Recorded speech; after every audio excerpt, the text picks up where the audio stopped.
everyone, good evening. I'm Melisa Idris. Welcome to Consider This. This is the show where we want you to consider and then reconsider what you know of the news of the day.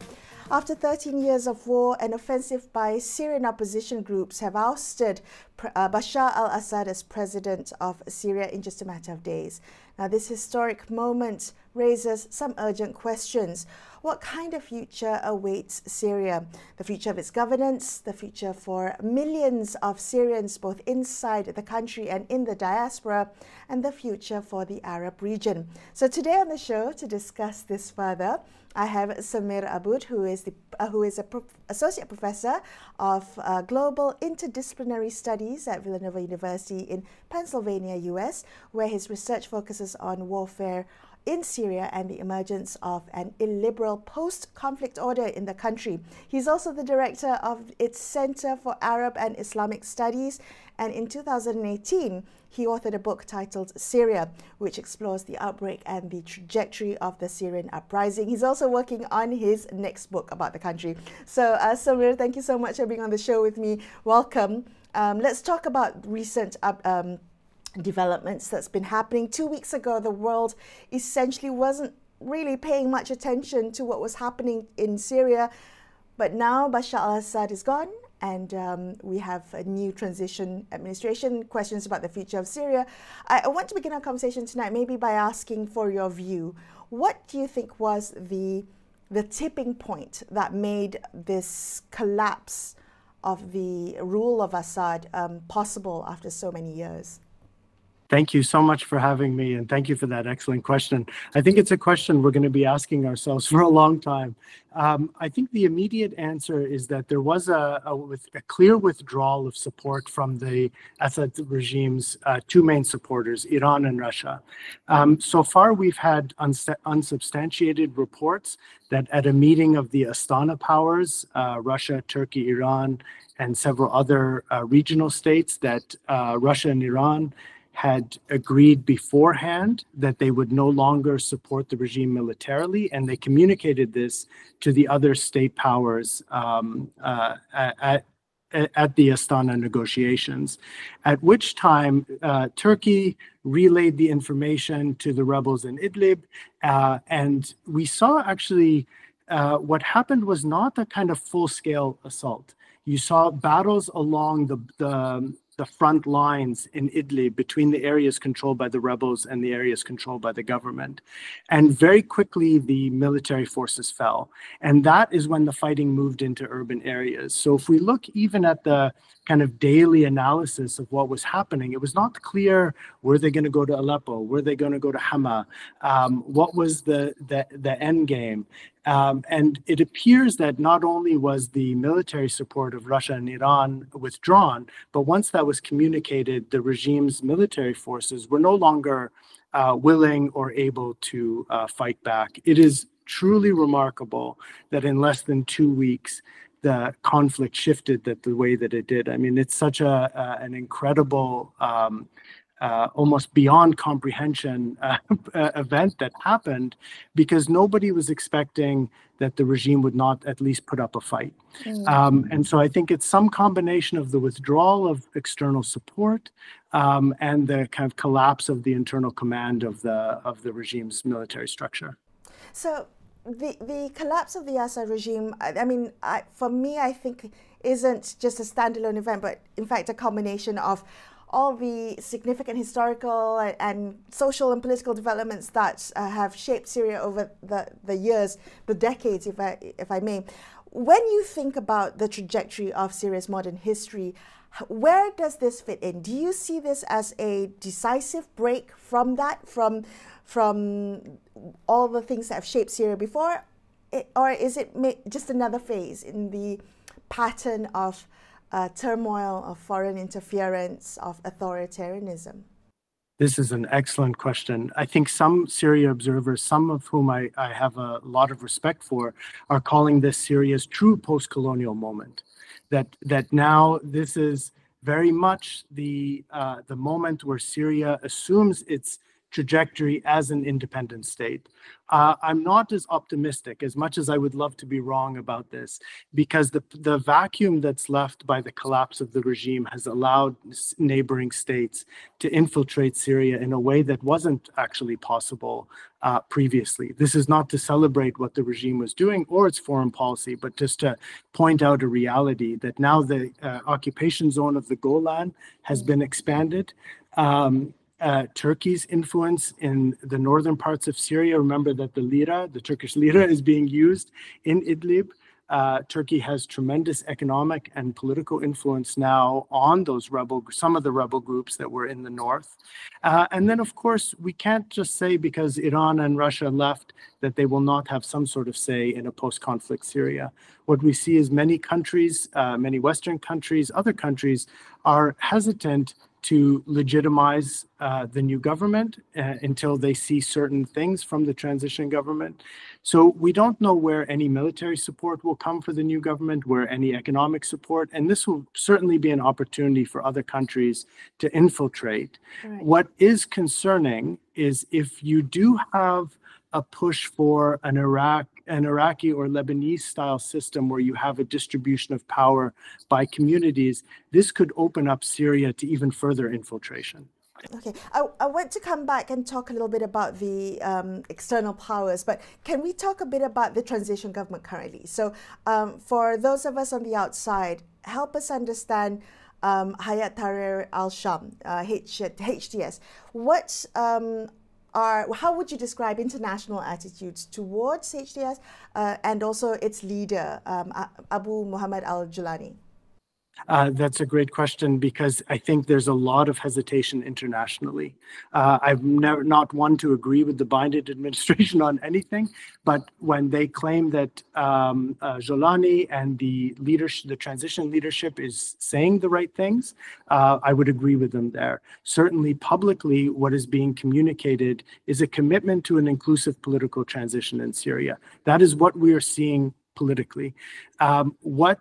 The leadership of the transition government is also doing, and this is more important than what they say, is they are trying to implement policies, laws, to make declarations that back up their commitment to an inclusive transition. So one thing, of course, is abolishing conscription, declaring that Syria will be an all-volunteer army. Another thing is insisting that only the revolutionary flag be flown. So all of the other parties and the militias are not allowed to fly their flags. These things are all encouraging. They do suggest that possibly you could have something akin to an inclusive transition that, as you suggested in your earlier question, breaks from Syria's authoritarian past.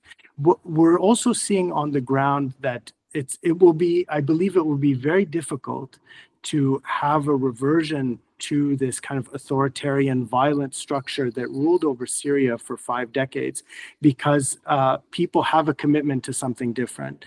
HTS had established, of course, the Syrian Salvation Government in Idlib in 2017, and we can't discount the years of technocratic capacity that they developed in Idlib.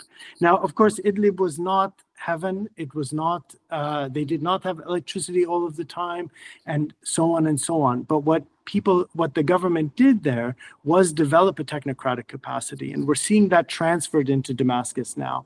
The Syrian Salvation Government has now become the national government, at least until March 1st. So what happens after in terms of developing Syria's technocratic capacity? I think that will have a big effect on the transition, but certainly the ideas that are informing the decisions now seem to be heading in the right direction. Whether the country can implement it or not is another, whether they can raise wages, whether they can attract people to come back. I think a lot of that is motivated by the euphoria of the moment. People are very excited. But I don't know if that's a reality. I'm sure they are very excited, but I would also hesitate to guess that maybe for many Syrians, one of the immediate priorities post-collapse of the Assad regime would be accountability, would be reconciliation. What do you think of the prospects for this, for accountability and reconciliation in a country that still has all the lingering wounds and scars of violence and repression? Yes, this is, I think, one of the most important questions facing Syria for the next 2 generations. How do you take 53 years of fear, of violence, and how do you transform people who've experienced this into how do you translate this into a different kind of political system? What we've seen so far from the officials, this an amnesty towards conscripted soldiers is a very positive step.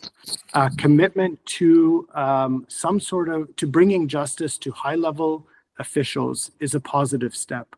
We've also seen negotiations. I mean, the transition between the prime minister, the former prime minister, and the current one, how these things are happening kind of smoothly. So it doesn't appear that the new leaders are intent on targeting anyone associated with the former government, but to target the heads of the prisons, the heads of the intelligence apparatuses, the heads of the military, and so on. In this case, it will address a lot of the fears that that people have who live through Syria, who may have had the president's picture up.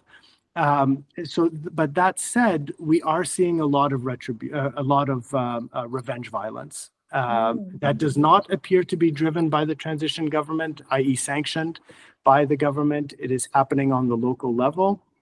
This is extremely scary. It is extremely scary because people have vendettas. We also see with the opening up of the intelligence agencies, their records. I have already heard stories that people are seeing that their spouses were denouncing them, family members were denouncing them. And so with the opening up of those records, which are of course important for the country to move forward and to think about justice and accountability, it may also open up other wounds that are very difficult to heal. So it feels to me like a very delicate balance that needs to happen here. But you can't have something like Lebanon's approach, which was amnesia. Let's just forget that any of this happened and let's let these warlords be ministers. You can't have that in Syria because I think you do need some sort of healing process. But moving forward with it, there has to be an acknowledgement, of course, that some people will benefit from this, some people will buy into it, and others won't. And this is an impossible balance to strike. Well, based on your work and your research and years of looking at the history of this country, can I also ask you whether there are lessons to be drawn from other post-conflict transitions? You talked about Lebanon, but are there lessons to learn or to avoid to prevent Syria from descending into prolonged instability or cycles of retribution, as you mentioned? This is the biggest challenge right now. I think Syrians, even before the conflict, were well aware of what was happening in neighboring countries, in Lebanon, in Iraq, and had an awareness that those systems would not work for their country. Syria is a plural country, and some sort of sectarian consociational system would not be to the country's long-term benefit. The problem, of course, is what any external intervention will force Syria into. We know what United Nations post-conflict transitions attempt to do. They come in with this universal model and they say, this, and this are indicators of transition success. And these are often not grounded in the realities of the conflict or in the realities of the country itself. So, and then of course you have Western powers who will certainly attempt to intervene into Syria and force the new government into adopting certain policies that will direct the transition one way or another. So for example, Western countries saying, we need to see protection of minority rights. Well, okay, I mean, these are fair things, but why can't we trust the transition government to develop its own language and its own policies towards the protection of minority rights and women's rights and things of that nature? So the further the transition gets away from the hands of Syrians and its own government, I think the more complicated and unsustainable it will be. One good thing, I suppose, about Western countries not wanting to recognize the new government is that you can establish the architecture of transition without external intervention. Many of the Arab countries, the neighboring Arab countries, are willing to throw money in. They want to seek influence through finance, but I don't think they have some sort of commitment, as it were, to specific ideas about transition. But I think it's also important to acknowledge that any transition in any country will be destabilizing. There's a lot of opportunity for intervention. There's a lot has to go right for transitions to end in the way in which they're envisioned. But we also, I would add the last point, remember that the one benefit, if there was one, of 13 years of conflict is that many Syrians had developed the capacity to govern. Not only in Idlib, but elsewhere. And they had also had 13 years to imagine what this moment was going to be like. And that's really important too, that Syrians are very capable of governing themselves and guiding this transition, as long as the authorities now maintain that space for a kind of plural, inclusive transition. Can I touch on something you raised a bit earlier about the risk of foreign interference? Talk to me about that, and coming to acknowledge the external powers, the Turkeys, the Irans, the Russias, and the Gulf states, and all of that. The dynamics would have shifted greatly with the fall of the Assad regime. Where do we stand now, and what risk does Syria face in terms of prolonged and extensive foreign interference? The risk is extremely high.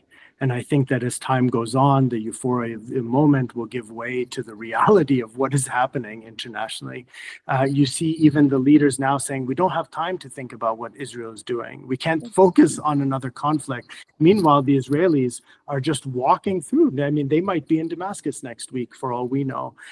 They have cut off the water supplies of villages that were in the areas that on the other side of the Golan. They are basically trying to force people out of their homes so that they can occupy them. This idea that they are creating a buffer zone for a buffer zone is nonsense. And there's nothing to suggest that the Israelis will actually withdraw. So we see a fragmentation of Syrian territory already happening because of Israeli intervention and occupation. Then the other possibility, and this is where I suppose, I hate this language, but to use the language of opportunity for the regional states who probably do not want Syria to have a successful political transition and to be a successful political model for other Arab countries. If for example, the Syrian Democratic Forces, the external opposition, if there are pockets of opposition power who feel excluded in the political transition, then they will certainly be amenable to external influence to support them. Now, whether this is a political issue and this takes place, these tensions happen in parliament or wherever, that's another story. But Syria is a country now where people are heavily armed. They have, many people have spent more than a decade fighting.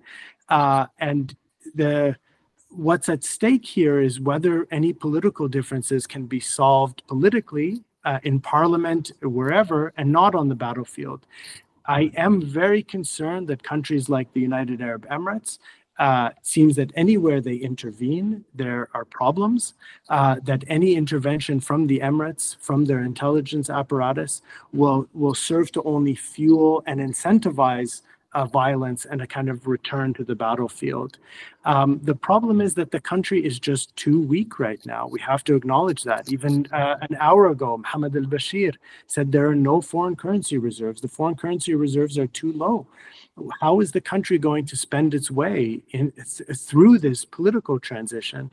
They're already making promises about raising wages, about they're encouraging people to come back. What are people coming back to? There's no electricity. The water supply is tainted in many parts of the country. So they need finances. I mean, this is a bureaucratic question.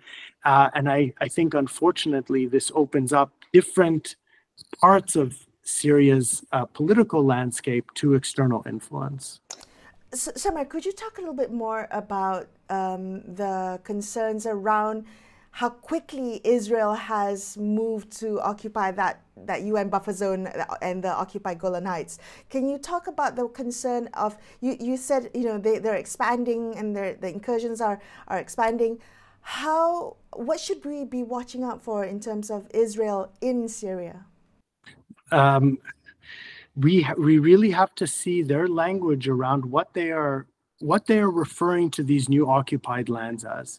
So this is a classic Israeli kind of strategy. We saw it in Lebanon, we're seeing it in Palestine, we see it in the West Bank, in Gaza, everywhere, that everything is a limited incursion. And initially in Lebanon, it was a limited incursion that led to a more than 2-month war where they destroyed so much of the country, displaced 1.5 million people. And we know from the declarations of ministers within this government, these are not just rogue settlers, that there was a very clear intention to occupy South Lebanon. And maybe it's still there. But because of the way that the war went, those dreams did not materialize. We see the same thing happening in Syria. Oh, we're just going in, it's limited, we'll pull back, etc. What evidence is there that the Israelis will pull back from this? There's zero evidence. Nothing that's happened in Gaza, nothing that is happening in the West Bank, nothing that happened in Lebanon tells us that this is the case. And we certainly know the one actor that can exert enough pressure on the Israelis to pull back from Syria is the United States, and the United States is intent on letting the Israelis do whatever they want. So it's unclear what, if anything, will stop the Israelis from extending their authority or their control all the way to Damascus. Smotrich has already said our dominion extends to Damascus and beyond. So we do not know what the end game is here. We do know that there is nothing stopping the Israelis. And given that the Israelis, the last time I saw the official figures, had destroyed more than 500 military and government installations in Syria. The Israelis do not want this government to succeed. This is an extremely destabilizing act. There is no precedent in international law for a state to attack another state that is in transition simply under the guise of their own security. This is completely unprecedented. They have destroyed not only the military, but the civilian capacity of many state institutions, including their records. And the intent, of course, is to destabilize and make this government,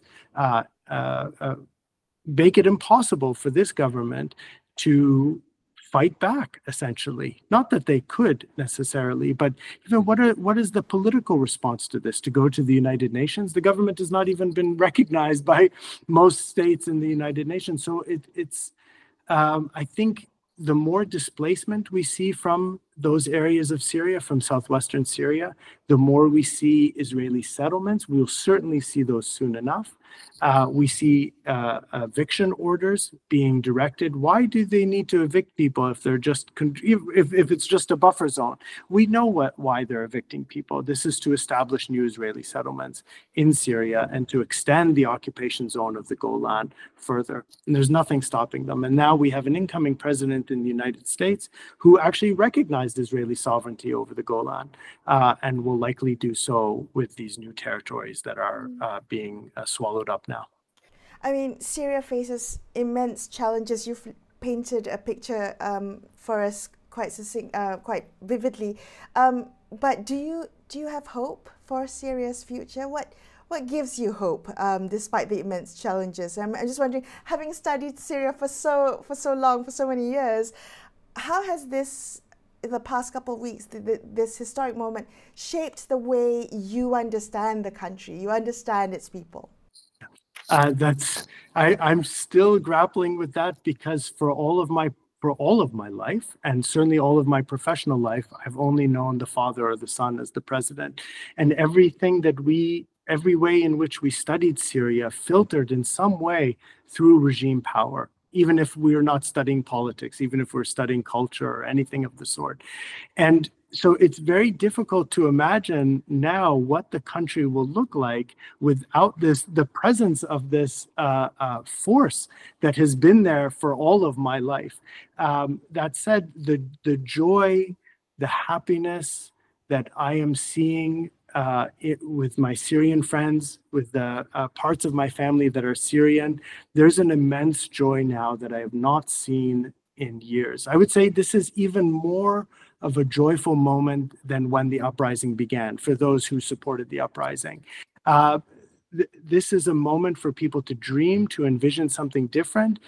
We see on Instagram lots of really funny Syrian jokes about how they feel now that, you know, they're just walking on clouds and walking on air and extremely excited. And that's really important. It is really important to understand that while people may hesitate, while people may have anxieties and fears and worries, those are all valid, but so is the feeling of joy and excitement that comes with this. I think, again, the only benefit that this lasted for 13 years is that people had an opportunity to envision a new country for themselves and what it would look like. And now there's an actual opportunity to implement that.